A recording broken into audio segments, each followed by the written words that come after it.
Hello tout le monde, j'espère que vous allez bien. Nouvelle petite vidéo. Donc voilà, hier il y a eu pas mal de matchs internationaux, donc on va débriefer tout ça aujourd'hui dans le daily. Et donc voilà, on commence directement.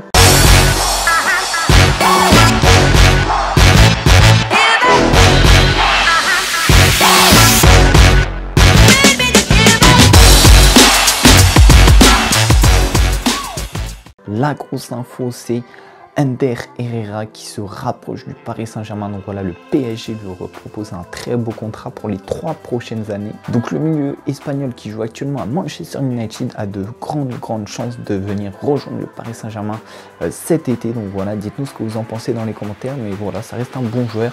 Après, est-ce qu'il a vraiment le standing pour jouer au Paris Saint-Germain? À voir. Est-ce qu'il sera resté face à la concurrence, face à la pression médiatique, etc. Ça risque d'être compliqué également, mais voilà, on va voir ce que donne ce joueur. Et ça pourrait quand même être un choix intéressant pour Paris. Voilà, un milieu assez polyvalent et qui est assez bon et propre, voilà, avec Manchester. Donc ça pourrait être un choix intéressant. Toulouse-Nantes est décalé. Donc voilà, la LFP a décidé de décaler le match. Donc voilà, un report de plus pour Nantes. C'est vraiment énorme le nombre de reports qu'ils ont eu cette année, mais voilà, un report en plus. Sinon, Memphis Depay, il brille pas en Ligue des Champions, mais avec la sélection des Pays-Bas, il cartonne. Il a inscrit 2 buts et mis 2 passes décisives au cours du match. Donc voilà, une très grosse performance du joueur néerlandais. Et ben voilà quoi, Memphis, maintenant on attend ses performances en Ligue des Champions. Sinon, pour les filles, au niveau du Paris Saint-Germain, ça va pas mieux que les hommes. Donc voilà, les filles se sont inclinées 2-0 contre Chelsea. Donc voilà, vraiment une performance très décevante. Et bah voilà, Paris filles, Paris garçons, c'est un petit peu la même chose. C'est compliqué en Ligue des Champions cette année. Mais voilà, on espère qu'elles vont se ressaisir. Et je crois que c'est juste le match aller. Donc voilà, il y a encore le match retour pour essayer d'essayer de ramener quelque chose et d'accéder au tour suivant. Ce soir, on a l'équipe de France qui joue. Donc voilà, elle est opposée face à la Moldavie. Donc voilà, une équipe pas forcément très prestigieuse en face, mais voilà, ça reste un adversaire tout de même intéressant. Et donc bah voilà, ça va permettre de voir où se situe un petit peu l'équipe de France. Donc j'espère qu'ils vont mettre un rouleau compresseur, qu'ils vont inscrire plein de buts, etc. Mais voilà, on sait que à l'extérieur et face à ce genre d'équipe, l'équipe de France a souvent tendance à avoir un petit peu de mal à chercher un peu trop la petite passe, la passe parfaite, pardon. Mais voilà, on sait que face à des blocs bas, voilà, c'est pas forcément le top, ils sont plutôt en contre-attaque. Mais bon, on va voir ce que ça donne. Donc normalement, on aurait Coman et Umtiti qui vont démarrer titulaires. Donc voilà, on attendra d'avoir la compo officielle, on les a pas encore parce que oui, enfin. Donc normalement, on aurait une petite surprise avec Coman titulaire et on aurait également Umtiti qui devrait être titulaire. Sinon, normalement, ça va rester une équipe assez classique pour être prêt contre le match contre l'Islande. Donc voilà, le match de qualification. Donc, ça risque d'être un gros match, un match très engagé. On sait que les Islandais s'étaient révélés lors de l'Euro. Donc voilà, ça va être un très gros match. Et donc voilà, je pense que Didier veut faire un peu, voir comment ces joueurs se portent, si ça joue bien ensemble, etc. Donc normalement, ça devrait être une équipe assez classique. Sinon, N'Golo Kanté a parlé et il a dit qu'il donnait sa priorité au Real de Madrid ou à la Juventus. Donc voilà, N'Golo Kanté qui pourrait débarquer au Real avec Zidane, ça pourrait juste être exceptionnel. Donc voilà, N'Golo, dites-nous où vous pensez qu'il pourrait aller. La Juventus, ça pourrait être un très bon choix aussi. Voilà, un style un peu défensif et tout comme il aime. Donc voilà, N'Golo, on verra sa prochaine destination, mais il y a de grandes chances qu'il quitte Chelsea cet été. Sinon, nos Bleuets ont fait un petit match nul, donc voilà, 2 partout face à l'Allemagne. On va maintenant passer à notre section sur l'étranger. Donc voilà, l'actu a été assez faible hier.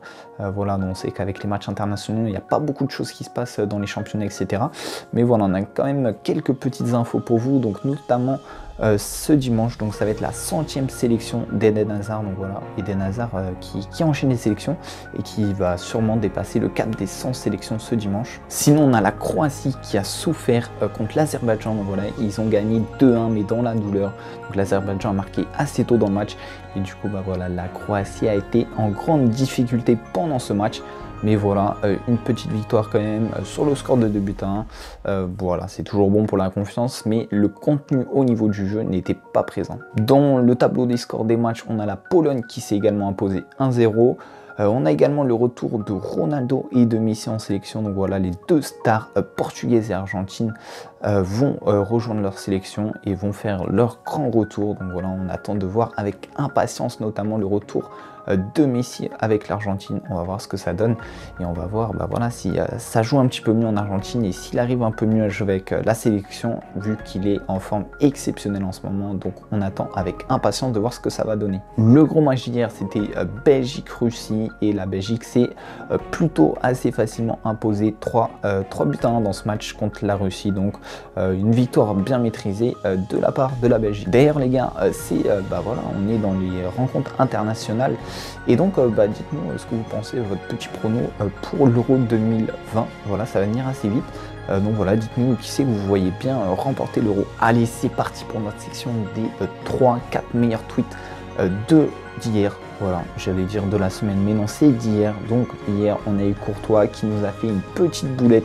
Et donc voilà, forcément les tweetos se sont déchaînés sur Twitter. On a Marie qui nous dit, moi quand je vois le but de Courtois, donc voilà une petite image assez drôle.